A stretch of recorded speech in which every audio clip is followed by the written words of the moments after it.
Hello there, it's Silver. This is Oddsparks. So Oddsparks is, as it says, an automation adventure. So yeah, this is an automation game, and it's got some pretty different ideas as to how this genre could work. And basically you could say that this game is sort of like Factorio meets Pikmin in terms of how its mechanics actually operate. It's also got a very different aesthetic from the usual automation game, which are generally sort of sci-fi-ish or sci-fi adjacent kind of. This, I've actually heard its style described as woodpunk, which I think is kind of funny, and it does sort of fit because most everything is made out of wood. So the first thing to talk about, of course, would be how it looks and sounds, and I think it looks really, really good. It's got this super cute, endearing style that has a lot of detail. Sometimes very cutesy art styles lack detail on purpose, of course. It's a deliberate choice, and it usually works pretty well, but in this case they have gone for a bit more of a detailed world appearance and a lot of detail in the animations and stuff for the creatures, so they have a lot of character to them. It just looks pretty good in general. And I'm especially a fan of the sparks and everything related to the sparks, like all their animations, the animations the buildings go through when they're being used, and the way the machines work and all that. There's just a lot of charm to the way that all of that stuff looks and is animated, and they've clearly put a lot of love and attention into it. And the same could be said for the sound, because the game has, first off, a bunch of adorable sounds that all the sparks make. Every spark makes its own type of sound. They all sound different from each other, and they're all very cute. But in addition to that, you've also got all the sounds of all your machines humming along and your lines doing what they're supposed to do, which has that certain kind of satisfying, all the puzzle pieces locking together kind of vibe to it. It's a nice sound.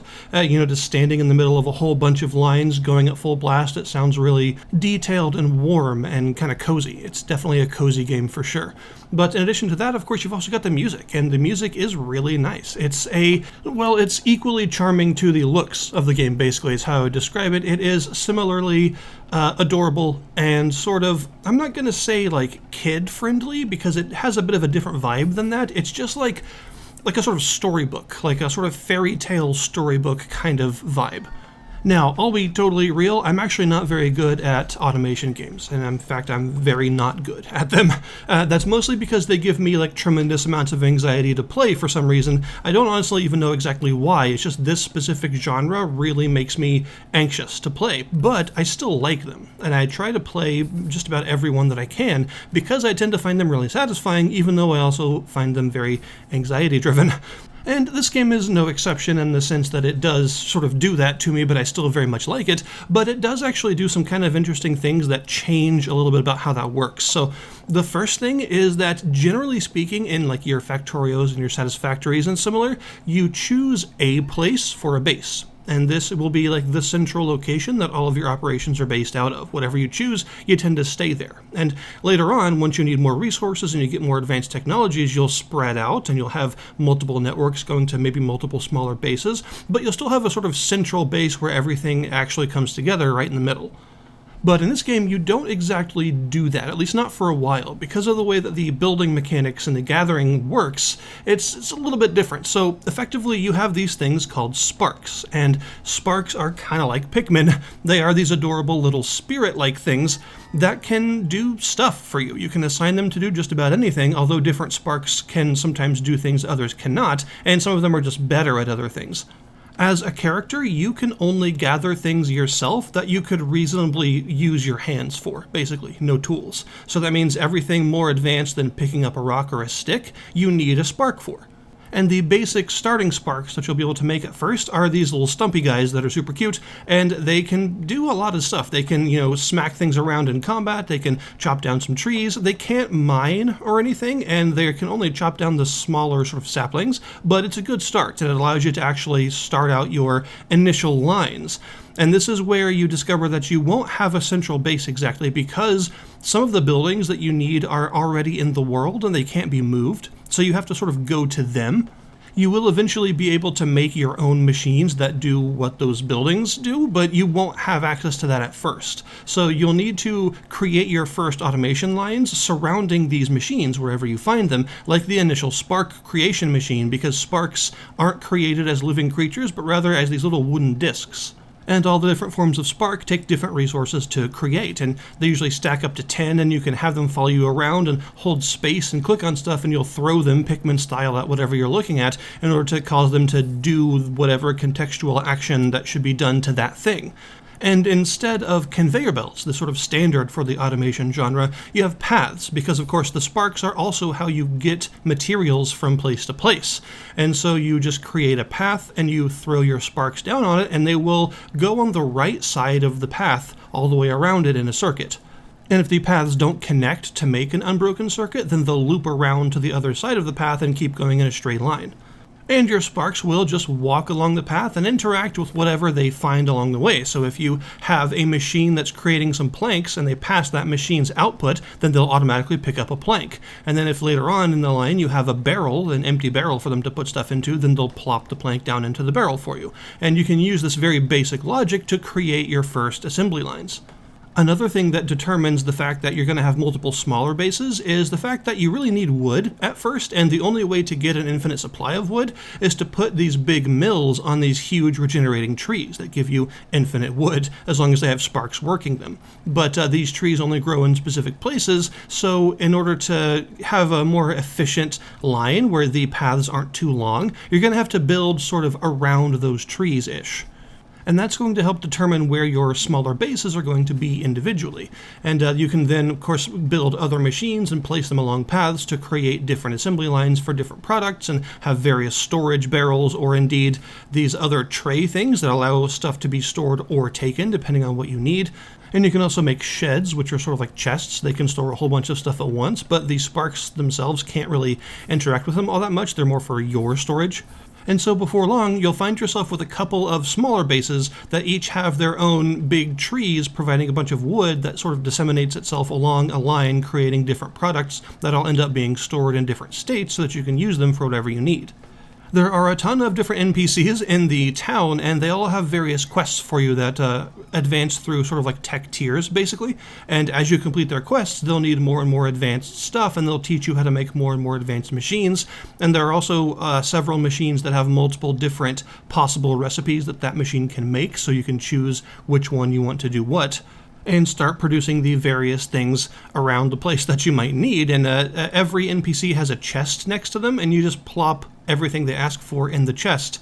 And you don't have to do it all at once. You just sort of put it in there as you have it until eventually the quest will be complete. You'll get the rewards and then move on to the next quest in line. And the game helpfully has a sort of kind of like a tech tree, but for quests, a quest tree that shows you how the quests connect to each other, so you know which one you need to complete to get to the next type of certain machines and things, which is a nice feature to have. And there's also this big tower in the middle of the town that allows you to sacrifice certain resources, more and more advanced as you go, to unlock more of the map. It's sort of like your way of pushing outward and exploring more of the world.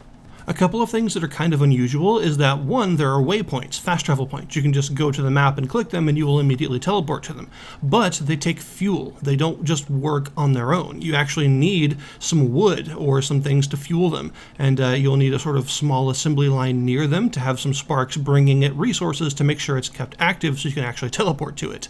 You'll also find that there are ancient building foundations around the place. And this is because there are certain buildings and machines that you can craft that have to be placed on these foundations that are already in the world. This is kind of a neat idea. It means that rather than having a big central base, you will not only have those smaller bases that I mentioned that are all producing specific things, but you'll also be choosing certain parts of the map that have these foundations pre-made and sort of establishing or re-establishing, I guess, a base there that will have more advanced production and stuff happening because that's what these types of buildings usually do. One of the bigger hurdles that you'll face is figuring out how to automate each of the different kinds of sparks that you might want, because the first sparks are very easy to make. That is, take this ether crystal that you get from killing enemies, and there are a couple of other ways to get it as well that you can automate later on, and some wood, and there you go, you got a little stumpy guy. But outside of those, you're going to need some more advanced resources to start making them, including some of the previous tiers of sparks. So you're going to have to divert some of your spark production to be fuel for other kinds of sparks. But you'll really want to be producing these other sparks because they have a lot of advantages. And this is probably my favorite part of the game, is the fact that these sparks are sort of like tech levels in and of themselves, and they're more than just like programmable drones, I guess you could say. Like, they not only do they have a lot of charm to them, but I mean that they all have some very different capabilities, so that it's actually important to have a good mix of different kinds. There isn't one spark that's just the best at everything. So having multiple types of sparks available to you at any given time allows you to do more stuff and also to do that stuff more efficiently. At first, you're going to get things like crafty sparks, which are just better at running machines. You know, if you put them in a machine instead of the stumpy guys, then it'll run faster. Whatever it does, it'll just do more efficiently. But you'll also find stuff like, say, the slashy spark guys, which are little swords with an eye. They're very cute. They look kind of like a yokai or something. But they are, for one, they're good in combat. And there are some resources that you can only get from killing enemies, and some enemies are very dangerous to your sparks. And if your sparks die, then they completely disappear. They don't turn back into those pucks. They're just gone for good, so you want to keep them alive as much as you can, or else you have to make more. And having those sword guys, they're a lot more resilient. They do a lot more damage in combat. They're much better to have, but they also are really good at chopping down trees, and they can chop down trees that other sparks can't. There are these ones called loam sparks that actually replant trees and sort of regrow an area, making it more verdant again for extra resources and stuff. So those are pretty important to make sure that you're sort of giving back to the environment what you're taking, so you're not completely stripping areas constantly and running out of resources. There are even these ones that are like buckets. They're really cute, and they can hold more than one item. Basically, they're your transportation sparks. So normally on a path, any given spark will pick up one of an item and do whatever it is that the logic says they should do with it. But these guys can actually transport several items at once, and they're often useful for getting rid of very fast production runs of simple stuff and plopping them all in storage in bulk and things like that. And also, in addition to different kinds of paths, which give better speed boosts and stuff, you'll also get basically what are logic gates, effectively, that you can craft from various resources. So you can have, say, an item filter, so only sparks carrying specific items that you choose can go through those gates. Or maybe a splitter that, you know, causes 50% of them to go one way and 50% of them to go another way. And there are even counts that allow you to let through a specific number that you determine and then block the rest. So all these various kinds of gates that you can place on paths really help you have a lot more fine control over what your sparks are doing and how they're doing it. And this is especially important because it's not a conveyor belt, because they are individual entities. This means they can get backed up if there are too many of them, or if they're trying to do all the same thing at once. It can sort of stop them all in their tracks, and you need to clear out the belt by just right-clicking on your sparks to sort of make them come back to you and make them stop whatever it is that they're doing, kind of reset their logic basically, and come up with a more elegant solution that's not getting them all traffic jammed up. You'll also notice that there's a lot of elevation in the map that you can't take advantage of at first. You can only sort of climb up one hill, like one square's worth of height. Anything higher than that you can't climb up. And your default paths can't go up that elevation either. You're going to have to find places that create natural sort of dirt ramps in order for your paths to change heights. But of course later on this changes and you get more advanced stuff that allows you to transport things across longer distances with a lot less effort, like say these zipline style things that can actually go down in elevation and go across pretty large gaps much more quickly, and some other things like that that allow you to transport between these multiple small bases and start linking them together into one large sprawling base that kind of takes up the whole map over time. And that's kind of going to be your overarching goal, is to create this sort of network of bases that all join together and form one large super base that extends around the place. And the different biomes, there are only a couple in the current early access version, but the different biomes are very different from each other. They look very different, have completely different enemies in them with completely different resources, and of course they have their own resources to be harvested in different ways, and their own hazards, like fog and some other nasty stuff like that, or heavy winds that you've got to deal with. So all this means each biome is going to be its own challenge to actually overcome, and you're going to have to build your bases differently in each biome, not only because they're going to be harvesting different things, but they're also going to be running into different hazards that you have to work around. So far, I really like Oddsparks as an automation game. I think it does a really good job of being a bit different, doing things differently in a pretty significant way with how the biomes are structured and how the whole spark system works. It does make it a very unusual automation game for the genre in ways that I definitely like, and obviously its aesthetic is also fantastic.